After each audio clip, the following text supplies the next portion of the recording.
And I started thinking about this, and I'm like, man, I'm just making these minor changes. And from afar, if you're used to just being frustrated about everything, it seems like it's a monumental change. But really, it's just small choices throughout the day. And that's what we talk about. Little wins lead to big wins. Little habits lead to big habit change. So if you want to make a difference and propel yourself forward, you don't do it all at once.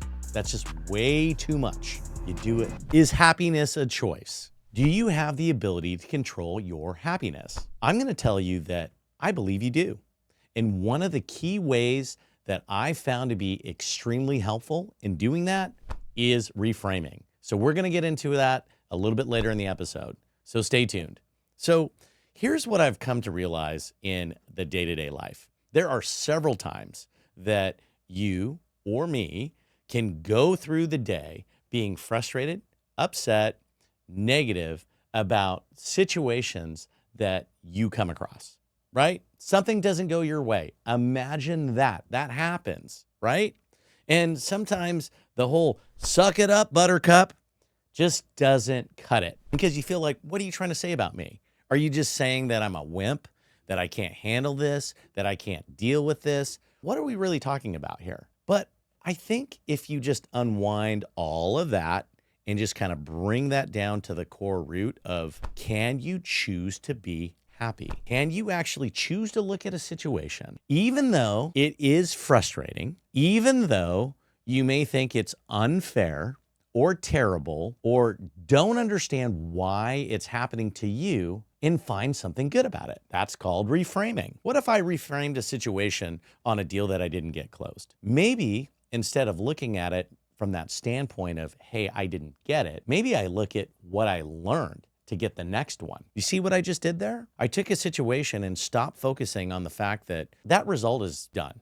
I didn't get the deal. But looking at it and learning on why I may not have gotten the deal, or better yet, if I do have a better way of looking at it and understanding what I could have done better the next go around, that's priceless. That's a way of reframing that particular situation and making it into something good and positive than dwelling on the fact that I didn't get something. Yeah, it's really that simple. So people go, you know what? I don't see how you can just do that. Well, it's a choice, isn't it? I can choose to take a situation. I could dwell in it. I could be down in the dumps.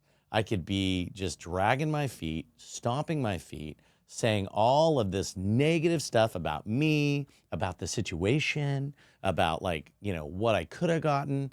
But how much time am I spending actually doing that? And then if we continue to think about all the other things that we focus on a daily basis, whether it's like, oh man, I missed that light, or, that person was rude to me, or I didn't really like what I heard on the news, or I didn't really like this, I didn't really like that. Why am I not getting this? Why am I not getting that? I mean, do you see how easy that is? I mean, that is just a spiraling way for you to continue down this negative path when you could just simply reframe it, have a positive outlook on it, and move forward to the next thing. I think we all have this hang up. I mean, I can't speak for everyone, but I'll speak for me. I mean, I spent a lot of time in my life and in my career frustrated about things, dwelling on things, busy braining about all of this stuff, going down these rabbit holes of how this was unfair or why I didn't get something or whatever, right? And I used to think that was like constructive criticism. But what I came to the conclusion of, it was a choice. It was a choice to spend my time driving it home that I chose to have a negative outlook on this. And it wasn't happy, right? Didn't make me happy. I did an experiment on my own just for a week and said, what if I choose to take every single situation that I'm dissatisfied with and I'm going to reframe it? I'm going to look at whatever it is and I'm going to look at a positive aspect of it and then see my mood, see if I was happier, see if I felt like I could actually accomplish something. And you know what? It worked because I realized that when you make that choice and you choose to look at something and reframe it to be positive as a learning experience, as something that is going to help better yourself as you continue on, it made me happy.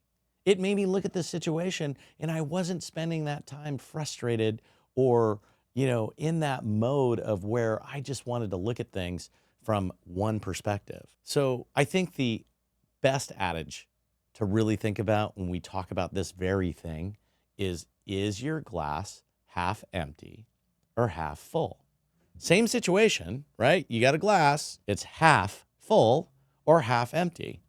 The idea is that you could look at that same glass and have two different reactionary points based on what your point of view is at that very moment. And that is a choice. So you do have the ability to choose. So think about this. Why don't we challenge you for this week and go out there, go through your day-to-day life and choose to take situations that get you frustrated, right? That get you that feeling in the pit of your stomach where you're either angry or you feel just, man, I should have been able to do that. And look at that and go, man, I should have been able to do that. However, this is what I learned from this. And I'll be able to do this to the next one. I'll be able to get that next deal because I learned so much from this deal. Or better yet, even though I got a no this time, I'm going to get a yes this time. So it's really just the way that you frame it. And I will say that something that was extremely helpful for me as I went through this whole process is that I was surrounding myself by positive, uplifting things, right? The music that I was choosing was uplifting. It was motivating, right? The things that I was reading were motivating and uplifting. What I was watching online or social media was talking about something that was pertinent, that wasn't bad or frustrating. And I started thinking about this and I'm like, man, I'm just making these minor changes. And from afar, if you're used to just being frustrated about everything, it seems like it's a monumental change. But really, it's just small choices throughout the day. And that's what we talk about. Little wins lead to big wins. Little habits lead to big habit change. So if you want to make a difference and propel yourself forward, you don't do it all at once. That's just way too much. You do it in little increments because those little increments, those little changes, day by day, week by week, month by month, are going to add up to something big and lead to good, positive change. You can do this. You just have to be aware and look at things differently. So try it this week. Try reframing things. Try looking at every situation that makes your blood boil or slightly annoys you, whichever it is, and reframe it into something positive. It's your choice. If you know someone who needs to hear this, share it with them. We're trying to grow the channel, so comments always help. I'd love to hear what you have to say. I want to start a conversation with you. I want others to be able to start a conversation. If you have time, rate the show. You can find us on YouTube at Hey Charles Biz or Hey Charles 77 on Instagram and TikTok. Hey Charles on Apple Podcast and Spotify, and Charles Ernst on LinkedIn. See you next time.